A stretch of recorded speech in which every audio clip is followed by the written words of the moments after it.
So I'm back. Sorry for the unusually long break, but a lot of stuff going on in my life right now, and haven't really had much time to record. But that's neither here nor there. Today we're gonna be looking at how we can improve our line work.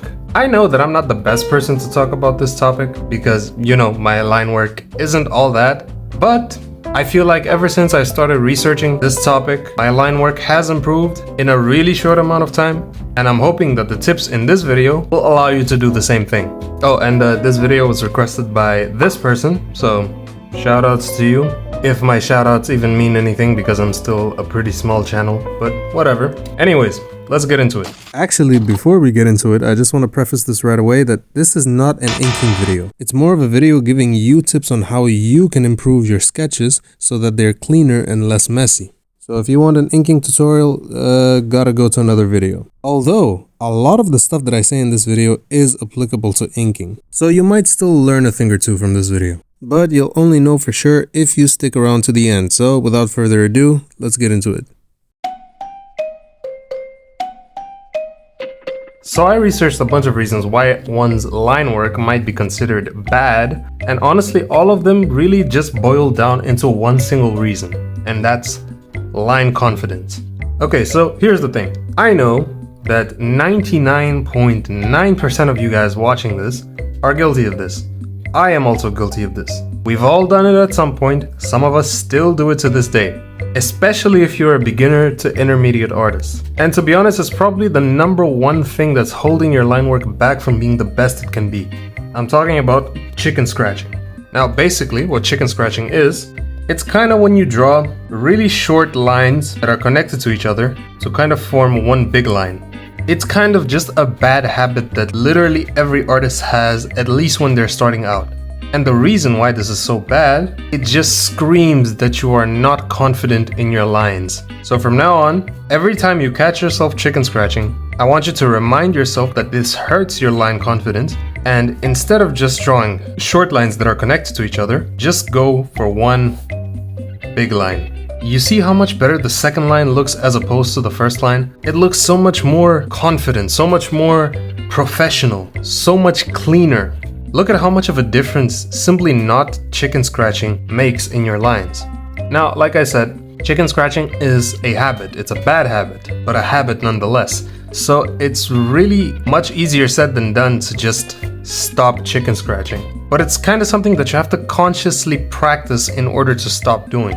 And even when I get too focused on a drawing, I forget to pay attention to my line work, and I might catch myself chicken scratching from time to time. So don't expect it to be an instant and easy solution. It's going to take time to let go of this bad habit. Now if you're thinking that, oh no, I don't chicken scratch, I've never chicken scratched, I bet you when you go to draw a face or a human head, you start off drawing the circle like this. And you end up with a circle that looks like this. Whereas if you just went for the circle, sure, your circle might not be perfect, but if you had to ask me what circle looks better between circle A and circle B, 10 out of 10 times I would go with circle B. And actually, leading on from that is another point that I have to bring up. And this one is also kind of similar to chicken scratching, and that is using searching lines. We've all used searching lines, either intentionally or unintentionally.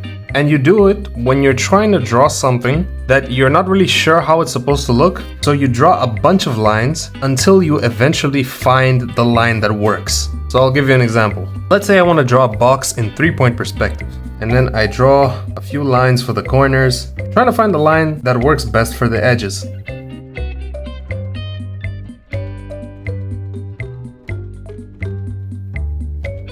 And then I kind of end up with a box that looks kind of like this.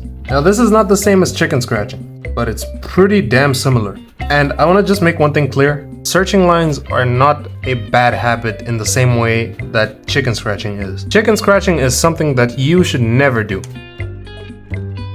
While searching lines, they're more of a drawing technique to help you relax and ease the pressure off of drawing the thing that you're trying to draw perfectly for the first time. But at the same time, it can be a double-edged sword, because if you use too many searching lines, then you can get a really messy sketch like this box right here that I just drew. So what, the solution is to just stop using searching lines? Well, yes and no. I wouldn't say that you should stop using them, because I mean, that's the basic essence of sketching. The purpose of a sketch is so that you can afford to make all of those mistakes and experiment with the piece before you actually finalize it. So instead of just completely not using searching lines, I would say just try and use as little of them as you can and focus on drawing confident and clear lines. Now see how much cleaner this box looks? And you can see that I did use searching lines in this case. I just used a lot less of them, and because of that, my line work looks much cleaner. And basically those are the two reasons why your line work might not be as good as you would like it to be. So you guys know Jay Marin, right? TikTok artist, really clean line work. Honestly, his line work is some of the best that I've ever seen for a traditional artist on social media. And he did make a video giving his tips on how you can improve your line work. And basically what he said is that you have to think super hard about the line that you want to draw before you actually draw it. In other words, you have to practice something that I like to call line mindfulness, which is basically just limiting the amount of lines that you use in a drawing by thinking super carefully of where you're going to place your lines. And by doing that, you're going to be able to easily stop yourself from chicken scratching and from using too many searching lines. So let me give you an example.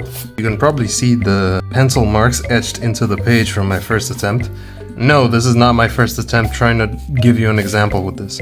Now let's say I want to draw some dude with his fist aiming at us. And I don't really care how my lines look. I'm just kind of drawing whatever, completely disregarding the cleanliness of my sketch. And then with foreshortening, I know that I'm supposed to draw a cylinder in perspective. So then I'll use a lot of searching lines like this. And actually, I think I messed that up again. So I'm just gonna redraw the arm. Look, foreshortening is hard, okay? Leave me alone. So then I rough in a little bit more of the anatomy. And you're gonna start realizing that pretty quickly you can overwhelm yourself with your own sketches, so much so that you get lost in your own lines and end up with sketches that look like this, which are not necessarily bad, but again, it just screams that you're not confident in your own lines. So let's try to draw the same thing again, but applying all of the tips that I just said.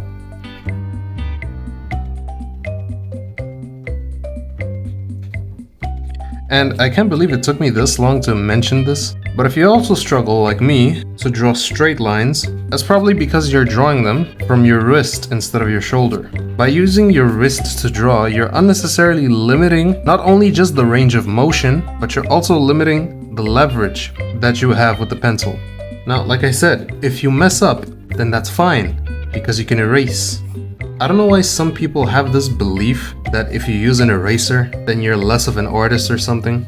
Like really, some artists will tell you to just completely stop using the eraser, because somehow by doing that it's gonna magically make you improve at drawing. To be honest, I disagree with that tip completely.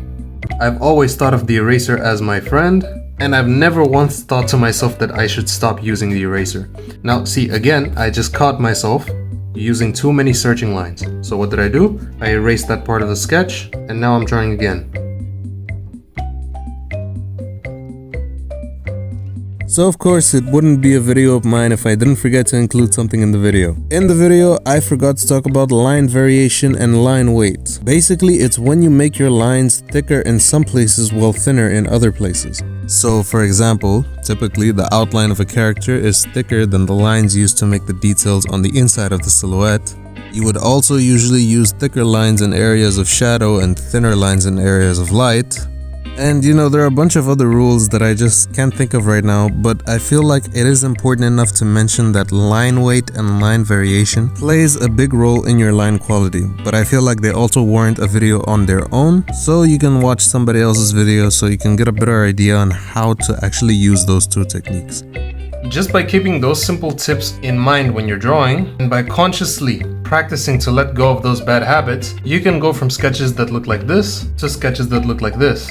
Now, if you still struggle with drawing straight lines, even though you've done everything that I've said in this video, I recommend grabbing like a math notebook with some graph paper, kind of like this. Grabbing a pen or a pencil doesn't really matter. Actually, I think a pen is better for this. So let me just grab mine. And then try and trace along the grit of the paper. And it'll help you improve your hand-eye coordination.